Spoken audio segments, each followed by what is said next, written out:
Hi, my name's Andrew Wilson. I'm the pastor at Bairnsdale Seventh-day Adventist Church. We haven't exactly been doing church in the normal way, obviously, during the COVID-19, but our ministry has grown exponentially.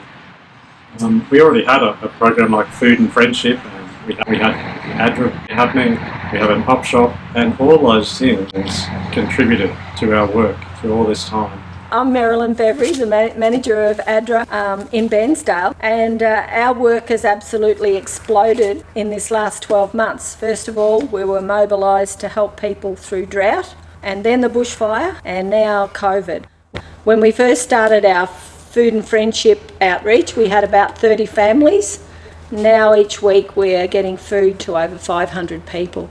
The people that we service are over the wide East Gippsland area, so it's been a huge explosion, but it's been amazing how God has sent so many volunteers. We've probably got 30 volunteers. All able-bodied church members are involved in one way or another. During COVID, the Shire have recognised ADRA as the primary source of support for people, and our volunteers are putting in a huge amount of effort because this takes a lot of work. Our volunteers are working extremely hard. The recognition in the community has grown exponentially, and people are really appreciating what's being done.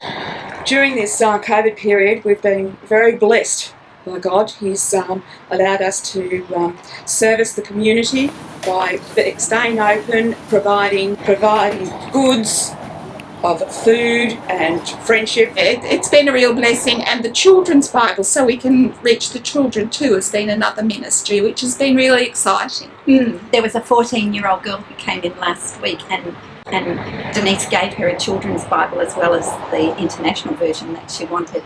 And she said, I'm going to go home and read this to my little brother, which was so lovely. Yeah, so it's young people and old people who want large print Bibles are coming in. Yeah. Do you think that how does the community relate to you? Do they know that you're part of the church?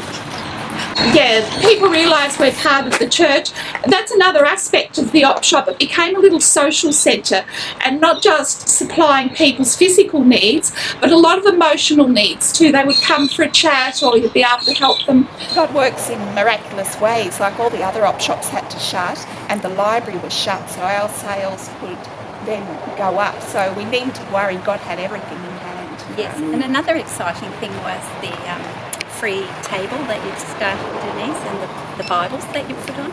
Yeah, so in COVID we were able to, God led us to put Bibles out for free, and it's really amazed me that people are taking between 4 and 5 Bibles. We had one lady who, she had lost her husband, he'd been killed in a car accident.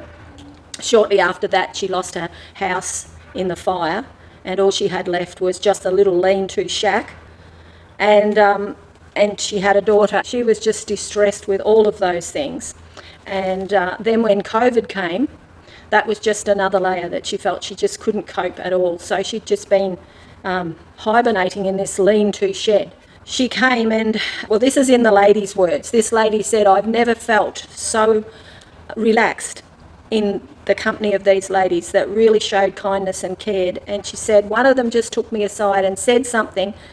And she said it was the way she said it. She said, I opened up and I just talked to her, and she said, I just cried and cried and cried, and I've never been able to do it through all this trauma. And she said it just was transforming for me. A volunteer found out that this lady hasn't got a toilet, and she's been driving 4 kilometres each way to get to a toilet.